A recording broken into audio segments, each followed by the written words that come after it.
9 கோளும் ஒன்றாய் காண அங்கு கற்பகம் என்னும் கடவுளின் மெய்யில்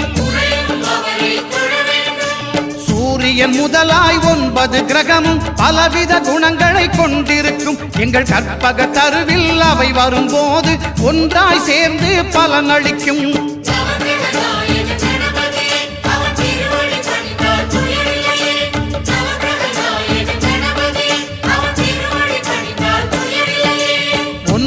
கோளும் ஒன்றாய் காண அங்கு கற்பகம் என்னும் கடவுளின் மெய்யில்